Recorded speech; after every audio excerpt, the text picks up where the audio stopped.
China and the Philippines have been keeping good communication and properly managing and resolving maritime issues since Philippine President Duterte's visit to China last year. We hope that this momentum can continue and the Philippines can work with China to jointly maintain regional peace and stability, as well as the sound momentum of moving bilateral relations forward. So, Einar, explain to us what is behind Lorenzana's move. This seems quite a sudden change. Not really. It's political theater. I mean, his boss, Duterte, is under tremendous amounts of pressure at home. He's gone back and forth on issues, but he's kind of crazy like a fox in the sense that he'll say something, and to get effect, he is, after all, a populist. And then in terms of the real strategy, for instance, economic engagement with China, I think that's still in place. There's no reason for him to give that up. He knows the U.S. cannot provide the kind of support that the Philippines needs, especially with its infrastructure and being part of the Belt and Road Initiative. So what you're saying, let me first get this clear, what you're saying is what Defense Minister Lorenzana did is in line with Duterte's will or intention, so it was not something that he went against the will of his boss. Well, yes, but I mean, you have to understand, it's political theater. He's there with 40 journalists to fly the flag because Duterte was being accused of being soft on China, on being willing to give up, quote, Philippine lands, because this is a disputed area. You know, they have a name for it. Nansha is the name from China. But the fact that it's disputed and there are people who are using this against Duterte, he's fighting back with this piece of political theater. What we have known from Duterte so far, of course, people have been questioning whether he is reliable and consistent, but so far, since he visited China, since he came into power last year, he has been showing kind of a consistency in his policy towards China. How big is the pressure really in his domestic area concerning his constituency that really he has to you know, make such a dramatic move, not only sending his defense ministry and saying these things that are really not music to the ears of China? Yes, he has very wide popular support because of the kind of things that he's doing to eliminate drug dealing and things and minor crimes in the Philippines. He's really made a huge effect. I mean, even the people who disagree with his methods say, yes, there has been effect on it. But there are a lot of people who say, no, we don't agree with how he's doing it. We think he's gone over the top. This is a person who, before the election, as you remember, said he was going to hop on a jet ski and plant a Filipino flag in the Nansha Islands and see, you know, when he said, I don't care if they kill me. He's given to hyperbole, but he knows how to judge the kind of moods of the populace. So what he's doing here is to appease the factions who say he's being loose on China, that he's giving up too much in order to get the kind of economic outcome that he wants. And this is the way of balancing his things. Now in China, you don't do that.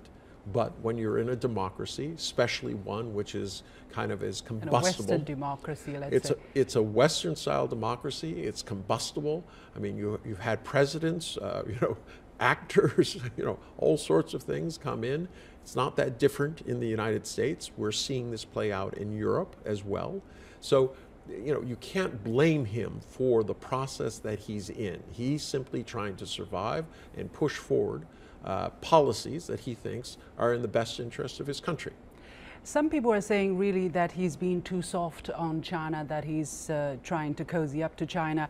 However, what he has been doing is really to improve Philippines' relationship with China so that more trade can be happening between these two countries and more Chinese investment can be directed into that country, which desperately need this kind of investment. Aren't these in the interests of the Philippines, really?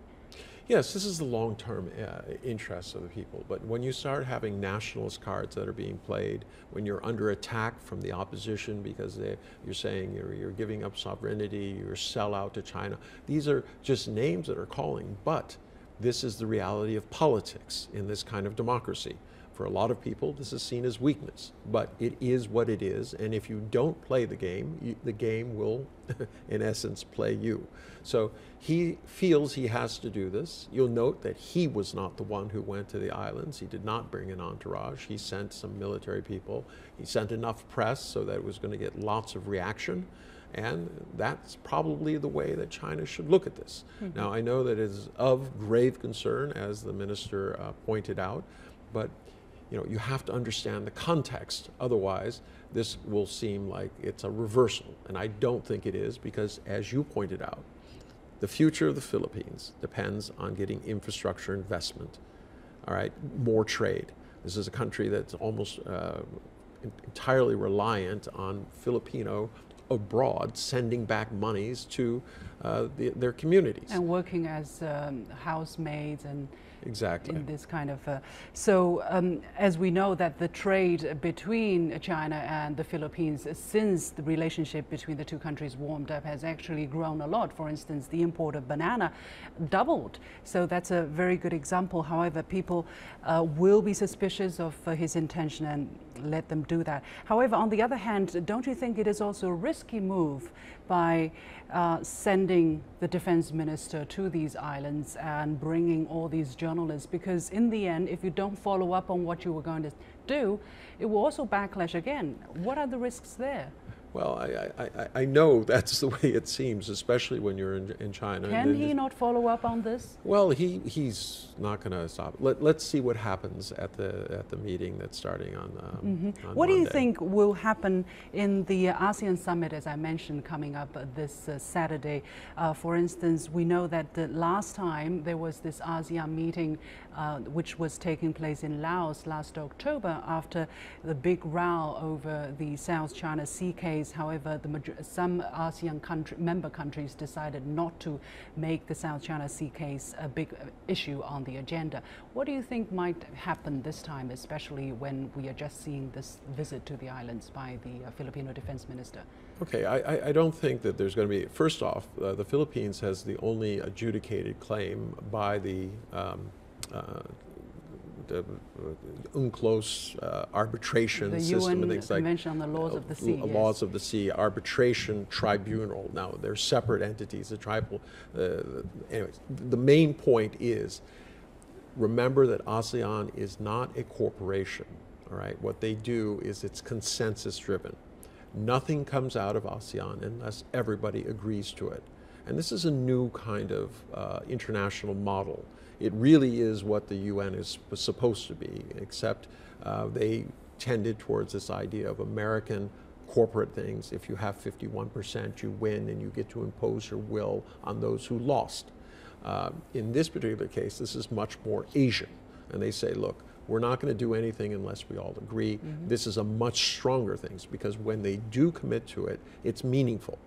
So expect nothing to come out of this. No one is going to look askance. Everybody understands the kind of pressures that he's in. He's being indicted by people who's claimed that he's a war criminal. He's trying to fight back for his political existence, not so much among the popularity of the people, but among the politics of Manila. Mm-hmm.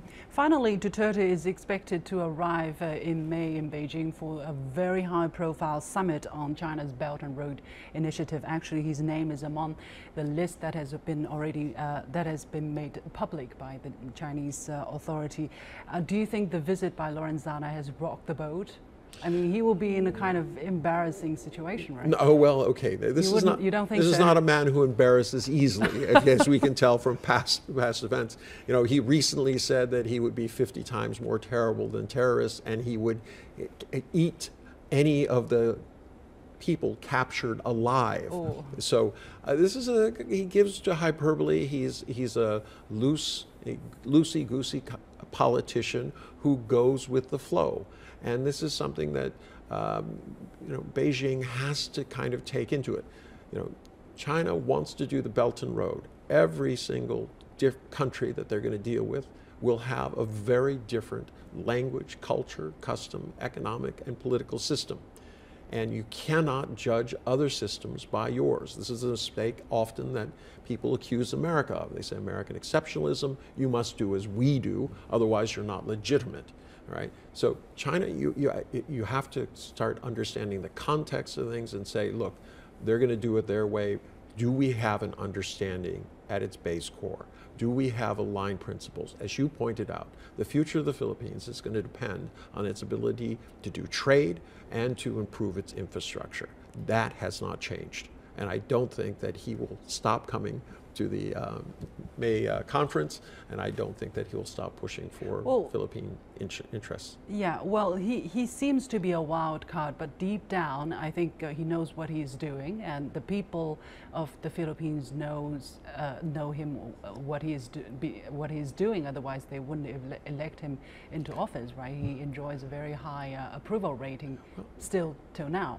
Yes, well, he's one of the people who represents change at any course. I mean, he's a populist. He's not unlike Donald Trump in that he says a lot of very wild things.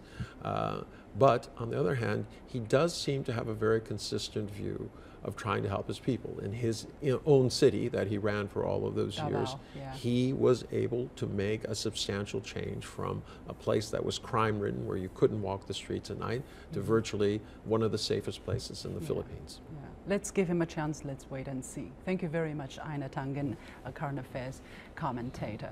Well, here is my point. Now, politicians the world over often find themselves in a dilemma over the formulation of their policies. On foreign policy, that dilemma is often magnified because on the one hand, they have to keep looking over their shoulders to satisfy domestic opinion, while at the same time, they need to reassure foreign governments of their wish to improve bilateral ties. And sometimes the two are just incompatible.